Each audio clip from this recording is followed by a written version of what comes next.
1 for the first game of the North American LCS Summer Split. For those who have not seen drafts this year, there's a second ban phase. We'll get into that later, but we can see Zach off the table. No surprise there, and the Shannon LeBlanc also no stranger to Flex ban. Zach came out very, very healthy after the last round of buffs, as everybody's pretty well aware. Very high win rate on him. And continued jungle focus actually here from Counter Logic Gaming. Zach is definitely expected as a very common ban right now due to personal power, but Elise follows it as well. Zach and Elise are actually the two most prolific junglers in pro play right now, with a sample size of like 8 matches roughly, but they are 1 and 2, and Contract's taking some heat. Interesting top lane focus, meanwhile, from Cloud9. You know, Shen was something that CLG has used very well, you know, to pull off a lot of their cross-map play in the past, and a good ban against Arshan, but very quick here, insta-lock Galio for first. The Fiora is banned, but I've also seen a lot of people really happy to play like Fizz into it and do a very similar thing, try and get that 1v1 pressure and side lane pushing power. Well, we have seen from pro play so far this split, mid Galio is not out of possibility, so maybe we see that come through at some point. Caitlyn, the early grab here for Counter Logic Gaming. One other thing to point out with the metagame as it is now, carry bot laners, more so than utility bot laners, have gone a bit more common. Big buffs to Infinity Edge, Essence Reaver, and Zeal means the Caitlyn's and the Jinx of the world are more powerful. Jinx and Caitlyn, definitely, especially Caitlyn with the Hurricane, still working really well, charging up those headshots. And the Gragas here, you're mentioning flex picks with Galio. Gragas also flexible, could go to Dardoch. Also, definitely one of the very common champions to run into Galio if it happened to be up in the top lane. And we shall see here as it filters a little bit through. Varus has been super common as well, you talked about. Also now building more in the crit and auto attack based builds. Yeah, and can get through lane quite well versus Caitlyn. Yeah, absolutely agree. We'll see what it ends up being here. Of course, one final pick. The last one of the first phase for Cloud9. Jensen on your screen here.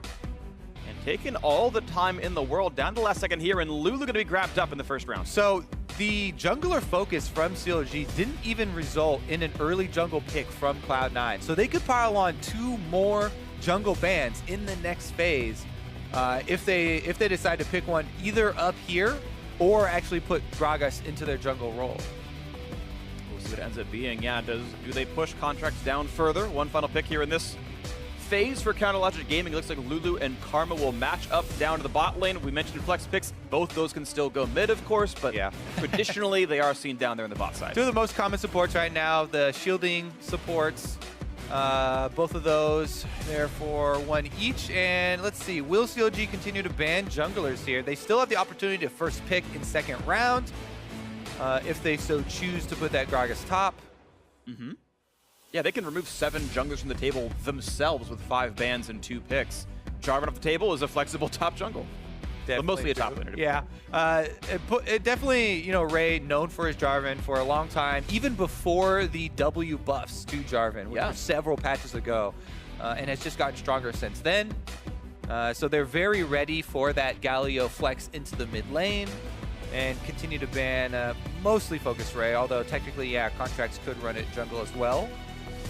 Syndra off the table away from Huhi, of course, mid laners aside again from the flexible supports. Also unseen here, so definitely some different drafts as we just have to, the teams have to figure out what they even need to get rid of because of so many options. It makes it a hard draft to follow in a certain way. Yeah, and they both have very, you know, very good and safe bottom lanes already. And the top lanes could potentially be very good wave clear and sustain tanks, so there's not really a lot of opportunity to exploit the draft or either team right now. So it's why they're kind of smattering their bans around here still in the second phase. Well, Syndra ban opened up. Maybe the chance of the early Orianna scene they might want for Jensen here in this one. And still got to wait to see what it's going to be. Final ban of the draft here for Cloud9 as the time ticks down, and it's going to be Jace off the table as well. So another mid/top flexible choice there. CLG, of course, not a lot of magic damage on the composition, so Jace is a bit less likely, but I do kind of like him into Galio in some situations, though. 6A with his classic, you know, favorite champion Warwick hover. Does not mean anything here, although I do expect this to be okay. So maybe it's still, they're still keeping that Gragas flexible. they're waiting till the very last moment here to reveal from CLG. This is definitely a huge champion for Huhi, though. Talia plays right into his roaming playstyle. He can shove lane. It's akin to Aurelion Sol, which he absolutely has taken over many games, even on the world stage in. Absolutely. So I think it is a good, lock in there for CLG. For sure. Early roaming has always been one of Huhi's absolutely greatest strengths. It's one of the best things I like about Chronologic Gaming is they seem to have a lot of these first 5 minutes planned plays, and maybe we get one out of this one. Orianna locked in the mid lane for Jensen. And one of the things, we always have commented CLG on their pre-planning going into games, but now with the addition of Dardoch, one of the big changes there is that he continues to look for proactive plays, through the mid game. And if he can go for proactive plays with a roaming mid laner, with Huhi, then this might be a completely different CLG that we see. Meanwhile, though, we do see that Olaf lock in here for contracts. All right. Not perturbed by any of these jungle bans. Yeah. And looks like the flexibility is gone as Alulu will be in the bot lane, Olaf into the jungle, of course, and Gallia will remain top lane, so Cloud9's first pick does go to the top lane pick. And now, at the very end of the draft, Dardoch, the self-proclaimed cleanest Lee Sin NA, despite the fact that a champion did catch some small nerfs, clearly still viable, and Dardoch going to bring it out for his first game on Chronologic Gaming. Yeah, not only viable, but still very much popular among all regions, and very excited to see this matchup because Dardoch Lee Sin, talk about coming out of the gate swinging here. Yeah. First game on CLG, signature champion. Even if, Lee Sin is signature champion for like 30% of jugglers, it's always exciting to see him on that. Plus, to the point I was talking about earlier, his combination with Huhi, which is one of the things I was most looking forward to see how they can pull off, with even as limited practice time as they've had. Lee Sin and Talia is an amazing combo for trying to take over in the early game. Olaf is no slouch in the 1v1, but he'll have to combo with his laners. We'll see if the combo works well. Of course, plenty of pushing power on the bot side. Caitlyn, Karma, one of the strongest bot lane duos, so maybe they do roam down towards 6-8 after who are holding. We'll see what happens. Lineups once again on your screen. The 10 players, the 10 champions. Cloud9 6-man impact waiting in the wings as Ray got the nod for their opening game of the 2017 Summer Split here in North America. Cloud9 and Chronologic Gaming, two squads that are getting the early praise for maybe being finalists or maybe even winners. Some say these are both teams in the top three. Maybe they'll both go to Worlds by the end of it all, but these are certainly two teams that North American fans are likely to rally behind, and we'll see just how good these squads are in their first test of the split. A lot of signatures there on that CLG side. That fan's been here before. He's got some lights. Make sure you can see it. And here we go. It is time for the very first game of the split as Cloud9 takes on Chronologic Gaming.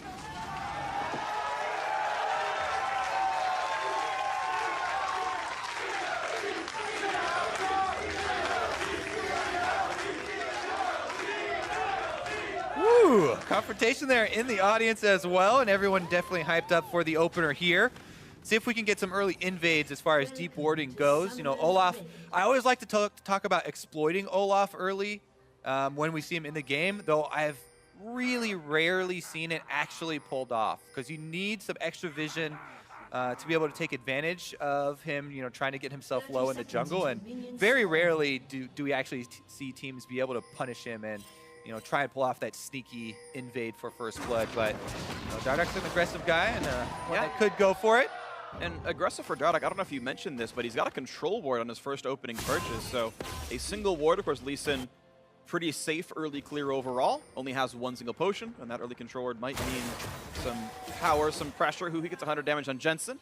Yeah, it could definitely help out with that early information. I was talking about getting over contracts. Not yet to go for much more than the common Raptor ward, though. CLG have that. Cloud9 not going for one of their own, and it looks like Contract's also not going to start on the blue. They'll just do that Raptor, and then we may see them fight over the second respawns on Raptor. That has been extremely common. Mid lane presence as far as where you're pushing post 4 minutes into the game really does affect junglers as well. You can see it takes a while for Lee Sin to go through the first camp, and Olaf already killed off small Raptors by now. Yeah, I mean, Dardoch did start the Q. Sometimes we'll see people start off with the Tempest, but very often we'll see Sonic and Resonating Strike. The pink ward, actually control ward, was just used to make sure that there was no vision on Dardoch for their start here at that very common Raptor ward. The other thing you can do with that early control ward is if you think they warded your raptors, use your control ward, kill that ward, you get 30 experience for killing a ward now, and that enables the raptor into red, into scuttle crab route, which Dardoch is actually going for, but I don't think he got the kill on any wards early game, so I don't think he'll get level 3 off this, unless he's running an experience win. He is. So that's level 3 for Dardoch. HCS is the entire and going for here in talked this one. About him. Gonna find Contracts. Early goes pop. There's a flash to follow the slow. Can he land the Q? It's all about the skill shot. And Contracts gets the juke. He was patient enough. And this is going to be a blue buff that resets as well. Dardoch was a lot of time off this. Really, really fancy feat there from Contracts. He pops the ghost and just tries to zigzag, hoping, dear God, please let me dodge this Q. He pulls it off and is able to survive, even though Dardoch does go for the early punish on the Olaf that I've been waiting for seasons to see. And we got it. So that was nice right there. Dardoch goes in for it. There was no ward kill at 6 CS for the entire Raptor camp, but that invade was beautiful, and they had an early ward to track the path that Olaf went for. Oof. Yeah, what an explosive start, even though we don't see, the kill actually coming through. Well, this is warded, so as soon as he jumps the wall, he'll be seen. And here comes it. Ray knows what's going on. Ease away. Does flash out. Darshan tried to flash to get into the range of the E. Couldn't block it, and the body slam did nothing afterwards. And that's something that we criticize top laners for so often, is not flashing early. Ray, really good respect there. Does get the reveal at the same time, but able to dodge out and trade flashes there. So impressive performance from the Sword, who's actually on a tank champion here. Even though so much has been talked about, Galio's incredible wave clear. Bottom lane, though, good trade. Yeah, really good chunk there, but that's Ignite use, so Stixxay can weather the storm without that. And he has going Warlord's Bloodlust. There we go. Sorry, guys. And he'll heal up a bit more in the landing phase with his Doran's Blade, so should be able to sustain this okay as Stixxay. Good shove here for Cloud9, though, to see if they can get some bottom lane control. That does help out a lot in retaking control of the river as well. Currently, though, Huhi and Dardoch are setting up that roam combo that we talked about. The early control wards through the river, shoving here from Talia, and Dardoch looking to make some moves around his mid laner. Contracts has done a good job of stabilizing, by the way.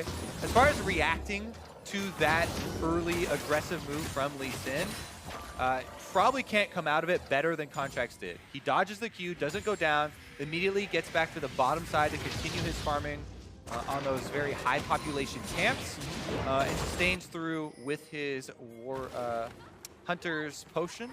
Yeah. Contract's plenty of farm. Of course, Krugs are worth 10. Dardoch reveals himself in mid lane. Yeah, and he also has gone in, he cleared out that control ward that was on the Raptors, and is going to be able to track Dardoch now. Even though Dardoch, still good experience lead due to his counter jungle, taking away the blue buff there, which is very important for Olaf. That's by Darshan. Immediately taps the E, so he gets away from the taunt. Doesn't get too much damage onto himself. And Contract's in the top side, of course, down a level under Dardoch, and alongside Ray, looks to set up a trap to say, if you go for the Krugs, we'll kill you. Dardoch doesn't go. CLG looking more offensive with their playmaking here, though, as Afromu roams up. The knock up on a Jensen, the flash for the Peppa, gonna land that, at the very least for the root. Here comes the Q from Dardoch, damage is there, they're gonna get him! First blood through for Dardoch, and so far so good for CLG's new jungler. Afromu roams up from the bottom lane, and they coordinate with Dardoch into the mid lane. This is getting that snowball going. The kill also does go over to the Lee Sin. Look at this, He sets it up, landing his seismic shove, and then Afromu, no hesitation after he sees the seismic shove has landed. Yeah. And they're able to get it. And a lot of that timing is so unlucky for Jensen. You might say, oh, why don't you flash the knockup? Well, no one else is on screen. You don't flash random skill shots in lane for no reason, but as soon as it hits him, then Afromu's in range, and he tries to flash, and he can't anymore. And a bit unlucky for Jensen, but a great play by CLG overall. The level 5 roam, certainly very strong for them. 700 gold lead for CLG in their first game of the split. Yeah, and this is kind of what we talked about. CLG has always had, good game plans set up for them coming into the game and executed good level 1s or good, invades like we saw, which, though there was very little variation that really goes on there. But this, adaptation post, first play, coming in to try and continue their focus on that mid lane. They want the red buff here. They know it's spawning up soon. This control word that was set down earlier by Contracts helps track what's going on. They know Dardock's here, so Smoothie's going to find someone, going to kick him across and figure out what he wants to do. Q's over the wall. Look at the damage of the Smoothie, forcing Flash and Summoner heal out, despite the fact that it was Dardock who got kind of caught out. Good play by him to get away. Yeah, I mean, they can see him, but Dardock goes for that invade because he's level 6 with the extra kick there, able to find himself a way out. Getting an extra Summoner spell on the way as well. It's just a little icing on top of the cake there. Ray continuing to trade decently into Darshan, and he's got a little bit of a CS lead here. One wave. I want to point out random mechanics of the game. Rift Herald, I believe, did not spawn until 10 minutes in. So, we talked about top laners getting pressure and playing for Rift Herald. That won't happen for another 2 minutes, but we may see that come to bear soon enough. Ray has so far won his lane against Darshan. He's up 8 minions. We'll see if that continues. It definitely is a good point to bring up early because with the Rift Herald rework, everyone's so excited about how quickly it can kill turrets. It's also so much weaker that it's easily soloable by top laners or junglers in the game. You can dodge a lot of his damage, and then even so, if you have to take the hits, they don't do nearly as much. So you have to keep your eyes on that one. Here we go, though. There's the combination. Taliyah and Lee Sin looking to move bottom. There's no flash on Smoothie, remember. The wall where they catch none of them off with it. Not going to be much CC. The root onto his face. That's going to be kill picked up there for Sneaky. It's Smoothie in the bot lane. Another root on a 6 of it. He's not in range of the turret. They're going to stay alive. Nice defense, 2 versus 4. Yeah, it was maybe a good idea, but very poor execution there for CLG. And Huhi stuck under the turret, goes down immediately in the 4v2. Pulled out by Sneaky and Smoothie. Absolute blooper there. You see Darshan relentlessly trying to attack Ray, not getting much. But Contracts, of course, off the fact that Dardock showed bot lane, gets time to steal away rapid, which is a nice steal. Yeah, definitely doing some farming work there for himself. Here we go, though. Smoothie immediately just polymorphs into a beautiful skill shot there from Sneaky.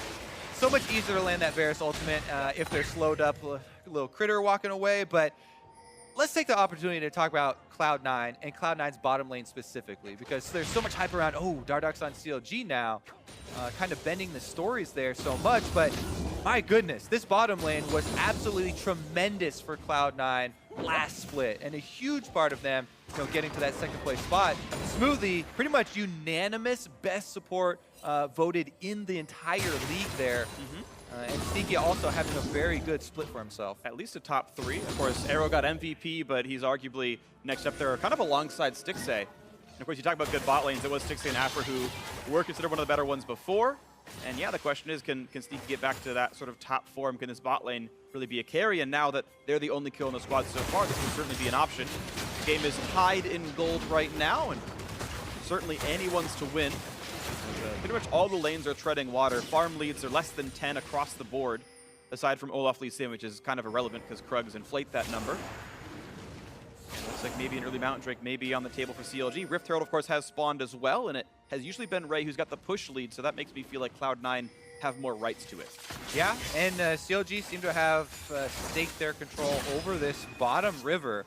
Plenty of ward control, as well as the Scuttle Crab that just times out now. Contracts actually sees Dardock on that ward, so doesn't want to go expose himself for the control ward. He's respecting this period of the game. There's a lot of burst in Lee Sin, and even though Olaf is very strong in the 1v1s, burst is something you have to be really scared of with a mobile mid laner like Taliyah. Even though he died in that bottom lane play, he didn't use his summoners, so you definitely have to respect that.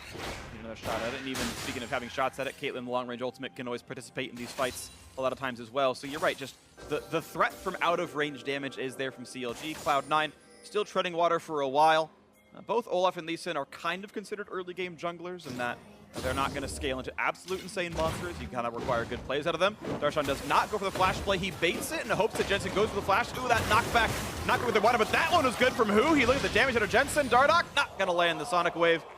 There will be no kill. Jensen withstands all the pressure. A lot of roaming mid here from CLG. You can definitely see them sticking to that plan we talked about in Champ Select. Now they're bringing 5 members to push for an early first turret gold. Afra's nearby as well. The attacks are coming in.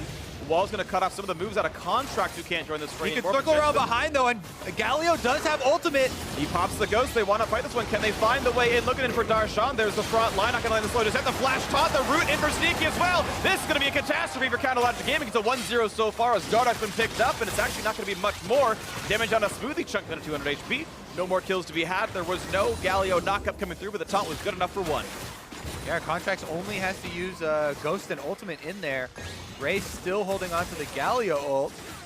A lot of damage being given back here, though, after the kill is traded.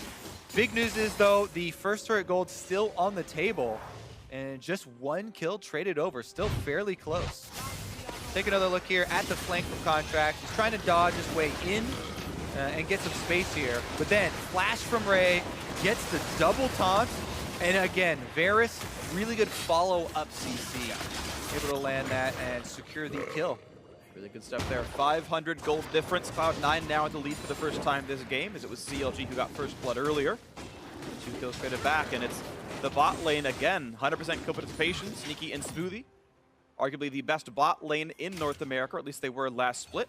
They're definitely up in the rankings, and we'll see if they can continue to put in work here. Jensen, his story is somewhat redemption. He knows he had helped cost his team the championship last split. So far, withstanding pressure, but hasn't made any crazy moves just yet. So the thing about him costing his team the championship it's the easy thing to look at. I don't even think it's true. He did so much to even put them in a position where they could win. It's fair.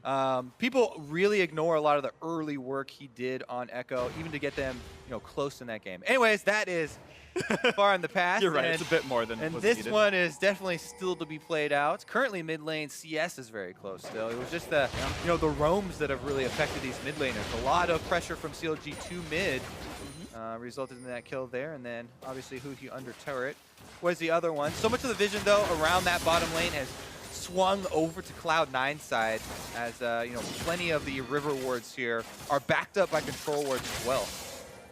Sneaky is going for Blade of the Ruin King on Varus. I think it's actually debatable at this point what build you go for because of the buffs to Zeal and Infinity Edge, but this is what he's doing. Of course, we are on 7.10, so the 3% lifesteal nerf on live is not in effect for this game. Maybe part of the reason he's staying with the build he has right now. Just pointing it out for anyone who does like to purchase items correctly in the bot lane here. Dardark not going to find anyone to kill. Defensive control ward keeps him safe, but Sienna doesn't know he's here, but he finds nothing to kill. Ray once again looking to roam back down to the bot side, jumping through, finds a ward, and again, that's going to be no likely roams as CLG knows he's around. All right, a lot of pings coming down here onto the Dragon, though. Looks like we're going to start off again. Contracts is in. It's a slow number 2 into Dardark. No ward hops left. He's got to flash the wall, still getting slowed. Contract's going to look for a bit more on this one. The root is there. Look at the plays on that one. They're going to look to knock down Dardark, still running away. The Ghost, the run, and they're going to get him with the one final auto attack as Sneaky maintains his 100% kill participation. 2-0-1. The whole team helped kill him. All right, Galio ultimate was used, but Ray still has teleport. If he wants to get back to the top lane, he should be able to get back there before first turret goes down.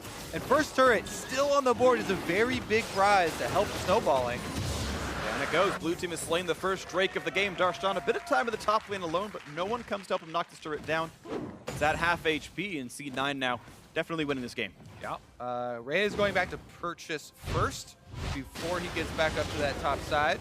Not scared of the Gragas damage on the turret up there. Contract there, he does hesitate to use that blast cone, but then does decide to loop around as Stixxay got a good angle onto Dardark and is able to finish him off here. Nowhere for him to go. And nicely played by Cloud9 here. We've actually started to pick off on Dardark. He got first blood, but the rest of the game has been him trying to find the plays, and he's been unable to do so. And despite his first blood gold, he is now behind in gold against Contracts, so that's been farming reasonably well on this Olaf. And remember, the last split as well, when there's a reason that Cloud9 and TSM, people always talk about as the 2 best teams in North America, and pretty clear. And last split, it was so much about Cloud9's mid and late game. Their early game wasn't even, the best part of this team. And them transitioning here with an extra Mountain Drake and the slight gold lead here, now into the mid game, they're starting to get off some of those very successful team fights. Cloud Drake spawning next for them here. Gold lead still only 300 to 400, but look at looks like turret damage now in the mid lane here. Contracts and Jensen, the two working for. The rest of the team showing up as well. And this actually should be the first turret of the game going down. Mountain Drake certainly helps. And the gold lead now quadruples as that one falls. Cloud9 now sizably 1K up. All right, mid lane, the first to fall here, and the ward's already deep in CLG's jungle. So Dardoch doesn't have a lot of room to work with anymore here, even on the Lee Sin. Currently, he has been able to slip past all of the wards into bottom lane, attempt at recovering this game here. Both top laners, remember, do have teleports, but he doesn't get into the bush quite. 6A is seen. Afro's not the flank. They're going to go for the root. Here comes Huhi as well. Sneaking a flash to the wall. Here comes the rest of the team fight, though. Olaf in the front lines. They're going to take him down. Huhi is dropped, but it's a 1-for-1 so far. Shockwave comes in. Dardoch's already gone. Chase on a 6A. Make that a 3-kill pickup with only one casualty. Cloud9 starting to slaughter CLG. Oh, and they've got Afro cornered here. Jensen doesn't want to let him out. Now Afro move out to become an Afro burger here, and this one takes him down. Jensen just destroys him where he stands. 7-2 in the scoreboard. Only Darshan unscathed. And even then, losing his trade against Ray. Bot lane turret will fall. This game definitely getting out of hand quickly. Cloud9 coming in very strong here with their mid-game plays. Another successful, not only 3 kills going over, but another turret falls, more map pressure going over to C9. And look at the reaction here. They already had Contracts as well as Jensen mirroring this roam from Huhi, completely ready for a possible bottom lane play, and they absolutely demolished CLG. Great plays out of Cloud9 right here, stopping everything CLG wants to do. Only 2 kills on the scoreboard. That is it. That's the only thing of value CLG has done this game. First blood was nice, but it's not been a lot since. Cloud9 continue to look very, very strong. We'll see if they can keep pushing this forward. Last starter turret left standing will be on the top side, and as such, they've already rotated Smoothie and Sneaky up onto that top side, ready to continue the pressure. And my goodness, just look at how many wards C9 have on the map. Completely lit up that top side where the last outer turret is. So they have so much freedom, not only to start off the plays up there and pressure the top turret, but react to CLG. CLG now clearing out some of them. But, Sneaky actually. Gonna find a knock over towards the rest of the team, and he's gonna be found out for this one. No flash available, no way to live. A kill comes through, Cardiologic Gaming finding signs of life. 20 seconds till Rift Herald despawns. They are not gonna go for it though. Maybe gotta help them tie up some of the scoreboard, but gonna let that one despawn. So in North America, 0% Rift Heralds. Really good opportunity there for CLG to now get some gold on the mid turret, but looking to get punished. And just running at Dardoch, looking to kill some junglers off. Here comes the Galio. The Grand Entrance is there, looking for a teammate, looking for an enemy. Gonna flash. He's gonna find Aframu, and the kill is almost secure, but a flash and a shield gets him away, so just barely CLG lives. Teleport coming in from Darshan. Do CLG really want to keep this going? Doesn't have the ulti, but can he get a flash or a body slam? Ray's gonna find a taunt. They're gonna get some damage with a knockup as well. And there's a knock back onto Ray, down to 1,000 HP. Another shield keeps him alive for now. No kills to be had. Ooh, I really don't know about that teleport. I think Darshan could have stayed up in top lane and actually gotten that top turret after they waited so long to make the call for this teleport, and doesn't finish off the turret, nor do they get any counter kills in mid lane. CLG, it looks like, bit of a fumble there. Sneaky wants revenge. Olaf's coming as well. Sneaky ulti up in about 20 seconds in this one. Body slam buys some more time. The Q slow makes him safe. Unless Contracts wants to dive, he's going to land the slow, and they're going to go for this underneath the turret. A flash out of Darshan is a worthy choice by Cloud9 to force that summoner out, but now Ray, his days are numbered. No ulti, no flash, no way out. Stixay gets the kill, and CLG getting this game closer, only 2,000 apart now. The top lane under fire by Sneaky, and Smoothie should kill the turret. 2,000 apart, and look at the mid and top turrets as well. Extremely low for C9, but because they were able to defend that, they hold on to this gold lead. Now they can counter push there on the top side. 6A will be left bottom here, it looks like, to take the bottom turret for CLG. That does mean that the rest of the squad has to play a little bit more defensively and be ready to disengage if Cloud9 decide to force. And with all of Contracts spending his time and actually showing himself in this top lane, the CLG knows there's no jungler around, and Cloud Drake will be a pretty easy solo pickup for Dardoch. He's going to take basically no damage, take that one easily. Stixay knocks down that bottom turret, and the game once again remains a bit close. Yeah, very close. If they even up this dragon here, there's the potential for those 2 outer turrets to fall pretty quickly, and this is still very much a close game. Have to definitely look towards the team fights as the crucial moments now. We get another look, though, at Ray. On the Galio. Didn't know that's how that works. I've seen it so many times there with the Galio's punch. Doesn't get... I guess it's a cast animation, so yeah. Yeah. That makes sense. Once he starts the recoil... Yeah, it's like how Rocket Jump and like Arcane Shift work. I just didn't think about it, but you're right. That makes a lot of sense now. Regardless, though, it is going to be a little bit of gold over to CLG as well as the Cloud Drake. That being said, have to look at the item breakpoints here. Stixay now finally getting to a little bit of that crit multiplier that you're looking for, but he hasn't gone for the Hurricane. That's interesting because, so on live, on 7.11, Hurricane lost its Caitlyn synergy, where it stacks headshot twice as fast, or 3 times as fast. And the fact that they're playing, it's 7.10, the Hurricane synergy is still there. Now that said, in 7.9, in the mid-season, Static Shiv got massive buffs. It does way more damage now, and so I've always liked Shiv as a high damage item, and it certainly does that. 6A single target damage goes up a lot because of Static Shiv. You can crit that damage. It'll do like 400 damage if you can crit that, so maybe that's going to be the reason why. Maybe it's because he's used to 7.11 on live. I don't know which, but either way, I like Shiv, and it's going to be fun to watch him use it. Also, we're going to see if Darshan can work his way out of Cloud9's jungle. Body slam right over the wall there without taking down any wards, but currently Cloud9 can hold on to this gold lead if they continue to push up in their mid lane as well as top side. CLG are looking to get back into it through one of those turrets. A lot of control wards being placed defensively here as the Baron setup begins. See what they get for this one right here. 2,500 gold puts Cloud9 ahead. They've got the Mountain Drake to rush it down. They're starting to play for vision control.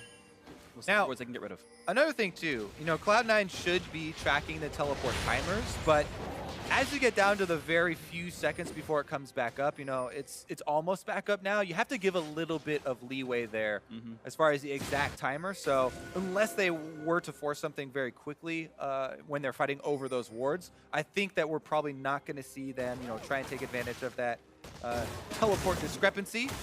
And more focus here on knocking over those low health turrets. Looks like mid lane will be the choice as they're looking for some positioning. Both teams ready to get that flank on, though. Deadman's play Olaf doesn't quite find a target to go for. Dardoch gets to steal away a red buff, though, so despite getting those 3 deaths, he's found ways to be effective. Taking a red, taking a Cloud Drake is good. Now, there's only one Scrying Orb here available for CLG, and that is Stixay's. He's just used it on the Baron. So they're running out of you know, vision opportunities to check that without having to get very close. And Huhi's committing bottom side on Ray. All right, well, they have Darshan's TP, but yeah, Huhi would have to run back across the map, and Cloud9's looking for it. It is a bit of a bait because Talia, you know, with her passive, surfing on the rocks, on the walls, can get back up there very quickly. Sometimes this early in the game, only 25 minutes, you know, you can try and bait the other team into starting Baron, and then look for the wall to trap him inside, but Huhi gonna get slowed down by the axe. Not gonna pop the ulti just yet. Gonna flash to get away, but now Connor's can keep the chase going. Does not land the first axe, though, and Huhi will get away, popping his own ghost. That's 2 summoners down for 1. Yeah, it definitely does take away a lot of that mobility. Meanwhile, here on the bottom side, Darshan was left alone as Ray was rotating up in case they had that possible engage. Yep. Cloud9 know they have complete Fog of War in this Baron pit, so they started up. Smoothie takes the aggro. Of course, when Baron hits you, it cuts your damage by half, so please don't have your marksman tank it. Nice wall reveals what's going on, but that is one less tool available now as 6A Scryer's Bloom, or Scryer's Orb, still halfway on cooldown. Yeah, beautiful wall there. Not only does it reveal, but it pushes them all out of Baron Pit as well to force the stop on the Baron. Darshan, again, he doesn't have his, you know, gauntlet, frozen gauntlet finished right now, so he doesn't take turrets very effectively. He's got money for it. But he's working on it. He's got 2,000 gold on the bank, so Darshan needs to back pretty soon and actually get that pressure. You're right, it would have helped him push. Doesn't have it just yet, though. Huhi back on the map. Did not go cooldown boots. He had gone Sword Shoes, so these summoners going to be much longer cooldowns than maybe if he were a Victor or something, who does go for that item more often. He's going to keep the wave clear going in the mid lane, and we stay at this 2.5k difference. Cloud9 did not manage to secure that Baron bait or the sneak in any way. Yeah, I mean, the only thing, the real big difference is that they have been able to keep these 2 turrets standing with very, very little health. So the extra gold pre-team fight hasn't gone over yet. Oh, they're going for this one, though. It's Ray in the front line. Condar's joining in as well. Going to land the slows the root out of Sneaky, and here comes the kill on a Huhi. No way out for Talia. Next up is going to be the polymorphed Gragas, and Darshan Forced to run Ignite is on the snipe in for Sneaky. Makes it a 2 for 0. Ooh, the train doesn't stop there. Contracts in once again. Galio ultimate on top provides so much security for these Olaf dives, and they absolutely destroy the backline there. And look at the patience by Cloud9. They wait to kill all the wards first, knowing that respawn timers are 30 seconds long. Make sure Dardoch feels unsafe, kill all the wards off, then go for the Baron afterwards. Make sure you can see him coming in. Stixay is on the wings. The Lee Sin and Karma are far. There's no way in for this one. No steal to be had. A Contract smites away at 480 health. Baron at Cloud9 means a huge lead. All right, CLG here looking to get some of the gold back, and Goes for the Smoothie. kick. They're going to take him down. Smoothie bet up more than he can shoot. Mid-turret falls as well. CLG making the best of a bad situation. Get something back. Yeah, it looks like a bit of a split there for Cloud9 as they really wanted to deny that, but CLG. This is TP. Uh-oh. Darshan's coming in. Can they find a play? He's still invisible down here. Looking to bait them at the Drake setup. Ray as far does have teleport.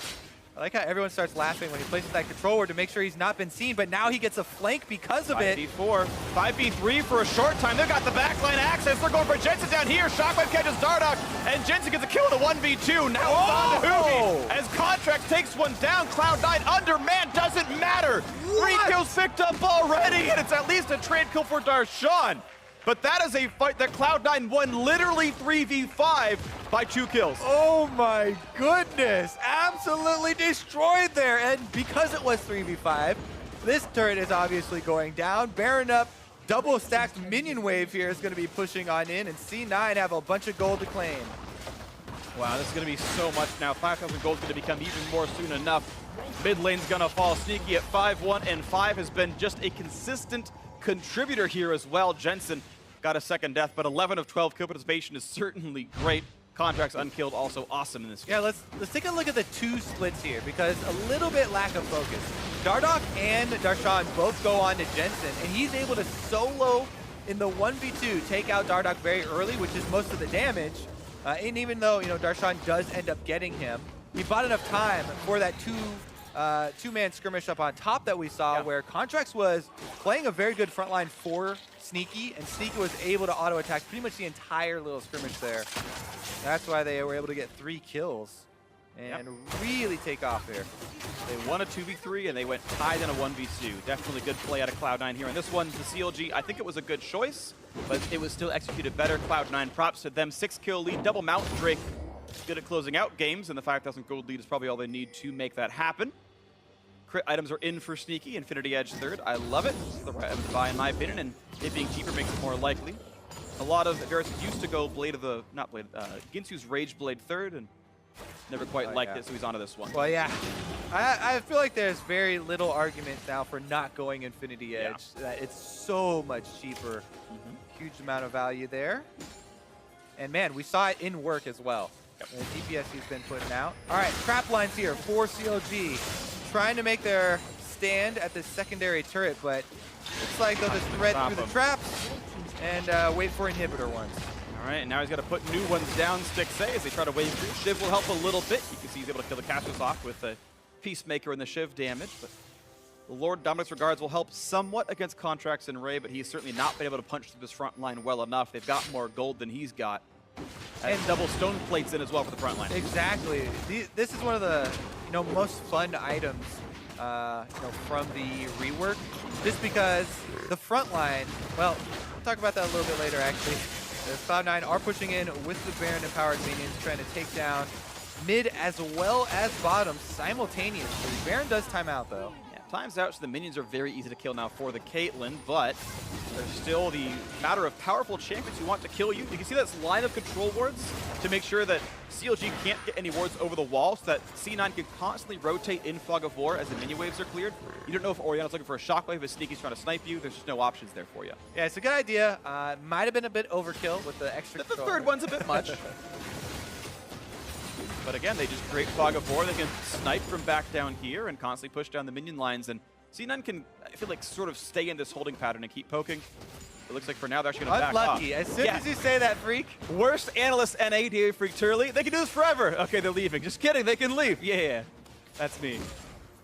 All right. All of the control wards go down as well. It does take extra auto attacks, though.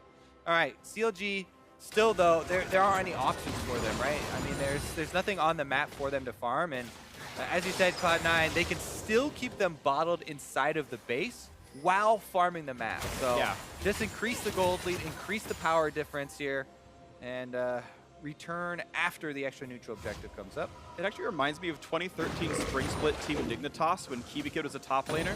Is they would get early leads, they push you in your base, and they just farm the jungle for 10 minutes, and you'd never get any gold, and eventually they win the game with a gold lead here. Cloud9 maybe doing something a bit similar.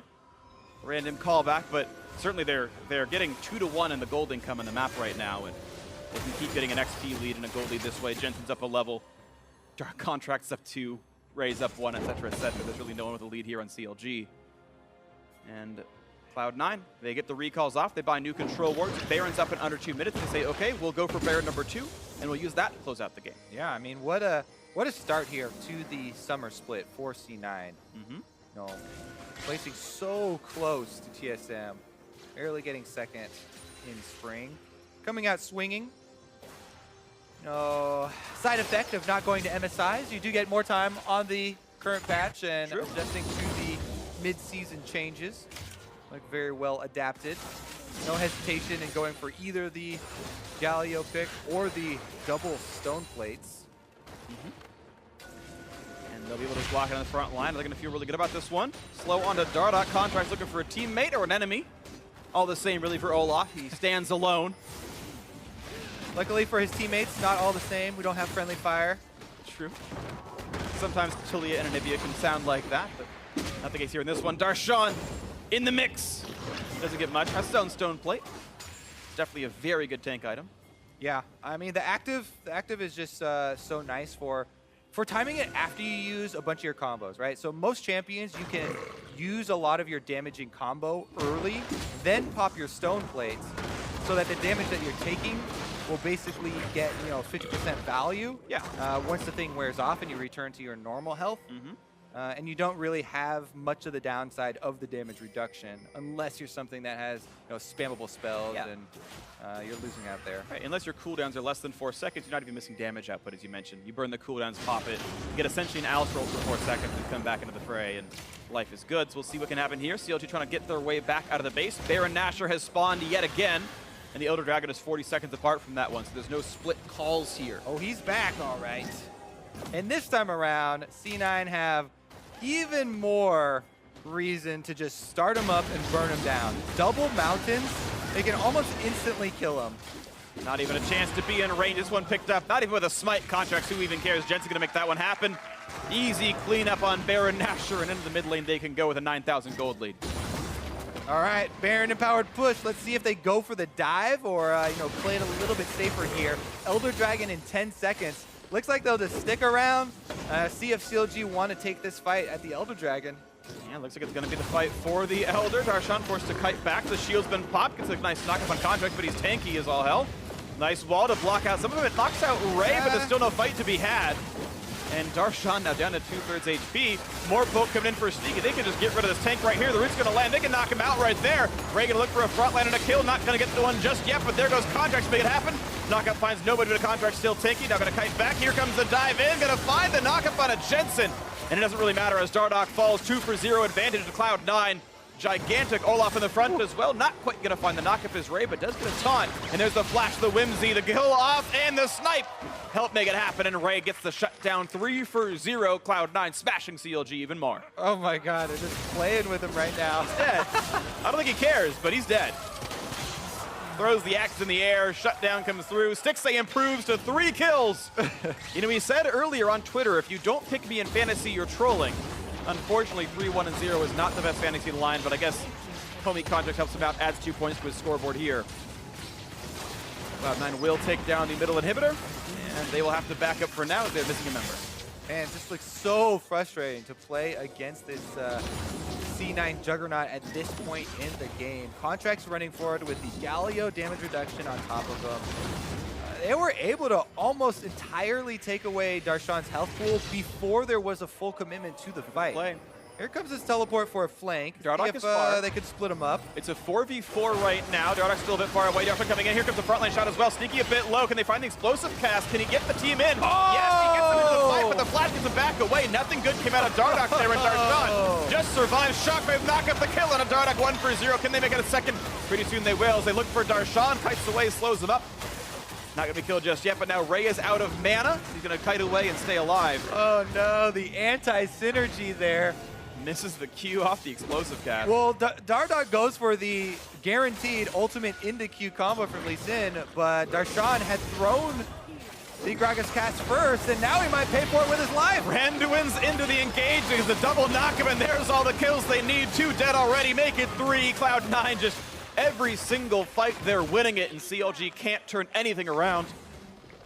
He's just going to have to run away for this one. Into the mid lane they go. There's nothing left to really defend at this point. The inhibitor's gone. There's a Baron buff on super minions. There's 35 seconds left on the buff. This should be game 1 being closed out. Huhi clears with a bot lane wave. No one cares about that. It's the mid lane that matters. Nexus turret number 1 is down. Nexus turret number 2 going to follow shortly as well. And game 1 of the split goes to Cloud9.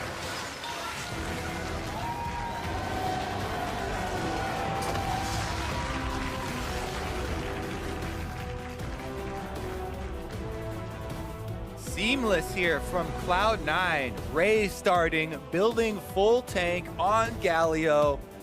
The shield can block, or the sword can block as well. Apparently so. His parrying skills are unmatched. A really good play out of pretty much everyone on Cloud9. Contract certainly was coming out swinging that entire game. He was diving headlong in that with that Olaf, and it certainly worked well for him. Yeah, I mean, so he reacted very well to the early pressure, to the early invades here from Lee Sin. He's able to dodge out that critical Q that would have given over First Blood. Then he returns to farming with his Hunter's Potion. He goes back to try and get experience lead back into the game by getting that vision on the top side. So good reactions, because that's one of the things that often critically look at, especially the more rookie or junior players, when you're getting invaded and when you're getting pressured super hard early in the game. Do you start to panic, or does your game plan then go out the window? But he remained very calm. They played as a team, and C9 had very good counter engages. Yeah, I mean, it was very clutch that he dodged away from that first Sonic wave. That invade could have definitely turned the game around. You get the kill, Dardoch feels even better about himself, gets a bit more snowball going, but as it was a well-played mid to late game for Cloud9, and now for a deeper dive into that one, let's send it over to the analysts. Thank you very much. Gentlemen, game 1 of the summer split is in the books, and Cloud9 rises to the top in a victory over CLG here. But I want to jump right into it as Dardoch. We talked about the trade coming over to CLG as a bit more of a playmaker. And right from the outset in Champion Select, we see the Lee Sin go over to him. So CLG saying, we're going to put some investment into him as a playmaker and get him on a champion where he can really apply the pressure in the early game. And I think in the early game, it definitely paid off. The first 7 minutes of that game, he almost killed Contracts, and it was an outplay that ended up having to, have him blow his flash for no kill. But if you look at it in a holistic sense, he got his team First Blood, could have gotten them 2 kills, and he also blew 4 summoner spells across the map in the first 7 minutes for only his own flash as a cost. So Dardoch, in terms of early game, had it on lock for CLG. It's just some plays from CLG, like the Huhi wall down bottom, threw that lead away and made it so that Lee Sin wasn't as ahead as he could have been, because really, Contracts did a good job of dodging, but also farming up to be like twice the CS of the Lee Sin and have about 2 levels up on him later in the game. But the intent was there. It was very clear. And also what I love to see about is that First Blood that you mentioned involved Aphromoo roaming up. And what was something that we missed a little bit in spring? It was that playmaking aspect that we've always attributed to Aphromoo as a veteran, as a star player. And here he is teaming up with Dardoch to make those early plays. Yes, as you mentioned, the advantages didn't snowball and end in a victory, but we'll get to why that is. The other thing Champion Select related I want to talk about is Ray on Galio, because we've always, all last split we're talking about impact, shield, Ray, sword. So we expect him to be on these aggressive tanks. But here we go. On the outset of the split, we're going to put him on Galio, and he performs. Yeah, Ray, we always know he's been a mechanically gifted player, right? He's really good at those carries. And it's always been kind of integrating him in with the team as a tank top player that has good teleports, good global usage, but it hasn't been that way. The Galio, though, gave him a surefire way to join these fights multiple times with both teleport and the hero's entrance. So I think that this is a good champion for him. It's a little bit aggressive in lane and can push you out, but I definitely think his taunt flashes were perfect in this game. Yeah, and all the while, C9 and building a team comp that was very comfortable in a 5v5 situation. It was even showcased more how practiced and efficient they are in their team fighting capabilities as we see them on your screen now. But we have to remember, that is why they're able to come back into this game, right? While Dardoch's making aggressive early skirmish moves, C9 comfortable to wait to those 5-man fights to get their advantage. Exactly. They have the Orianna, they have the ultimate from the Varus to lock people down, and then they have the Galio in case they get engaged on, but also they would sometimes just throw the Olaf up there and throw in the ultimate on top of him. So Cloud9 had a comp that they could have those team fights, and it played to their strength as well. They have that synergy. They haven't replaced anybody on that team, and with Ray in there, who loves to start these team fights, it was definitely a good sign for them. I love the Galio synergies. We were seeing, the LeBlancs, the Aries, things like that at MSI, but now you've got junglers who are just, I'm going to run at your face because I've got someone who will come in behind me. I'm waiting for Vi to come out because that's a fun one to watch as well. Let's dive into some of these fights you're mentioning, though, where it turned in favor of Cloud9. The first one coming at 17:40 into the game. C9 turning a 4-for-1 in the bot lane. Yeah, this was a Taliyah wall that just gets flashed over, and then you have Huhi on the wrong side, and Dardoch goes in too deep. But really, this ultimate as well from Sneaky that was used has just been pretty good, and then they make sure that Jensen picks up that kill, and this got them that turret. This got them 4 kills for pretty much almost nothing here. It was just 1. It's just smoothly going down the support who was willing to sacrifice himself on that play, but I definitely think that C9 showed that their team fight comp definitely better across the board. And this is just the comfortability of a squad that has been together longer than that of Dardoch on CLG. Yeah, and I like that fight as well because that was another one where Taliyah should be there first, should be there getting priority. It's part of her kit. She's supposed to ride the wall in and have that advantage. C9 were already ready for that and were able to counterplay that. So like we saw a bunch of Taliyah walls this game and they were really all kind of backfiring on Counter Logic Gaming. Now, 2 other big fights I want to take a look at. These kind of happen back to back, so we'll roll through them at the same time. But you talking about Ray coming up big on Galios and the fun engages, here it is. We missed this on the broadcast where he goes for the taunt flash to get Huhi, and then there's the ultimate from Stixxay to follow it up. The root actually does land, and then he heroes entrances to make sure that they just get that kill onto Huhi, and this led to that Baron where they're just throwing so much damage into both the tank and the mid lane damage dealer. And this fight as well, this is a great one because it's 4v5, and Contracts takes the root, he'll take the headshot, that's fine, he gets shielded, but Darshan was going for a clever flank here, and this really becomes 2 fights. A 2-on-1 on Jensen, who's so fed, has so much damage, and blows up Dardoch, but then on the top side, it's also Huhi trying to kill Contracts, who almost dies here, but he smites the Scuttle Crab as the last Caitlyn shot is coming through. And really, Contracts across the board, just great mechanical play in this game in particular with the dodge at the level 2 and then also the outplay there with the Scuttle Crab. I mean, that's the thing we have to remember, right? We talk about that early invade from Dardoch and getting the control of the top side of the jungle from Contracts. Well, Contracts, rookie of the split from last split, showing a lot of composure here and saying, all right, that's fine, I'll concede that part of the map. I'm going to farm my way back into the game. And again, we're going to win in that team fight phase because we're well practiced and we know how to operate as a team.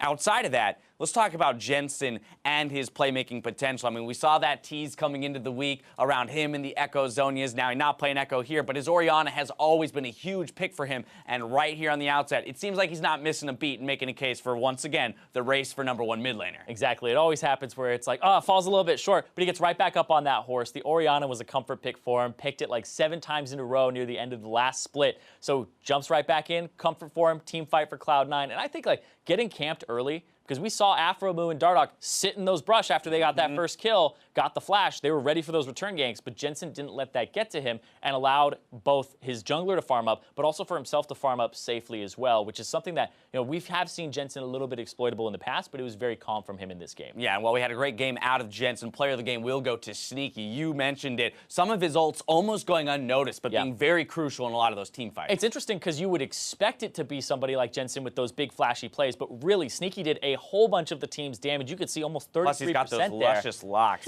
blowing in the wind. Look at that. Yeah, player of the game just for that for Sneaky. But no, seriously, Sneaky though played that so well, and I think that those Varus ultimates did go unnoticed, but you think back to the Huhi wall down bottom, hits him with the ultimate, that's what gives them that counter kill and makes it so that the whole early game from CLG is really moot. All right, game 1 goes to Cloud9. We're going to step away for a quick break. When we come back, it's game 2 between Cloud9 and Counter Logic Gaming. Don't go anywhere.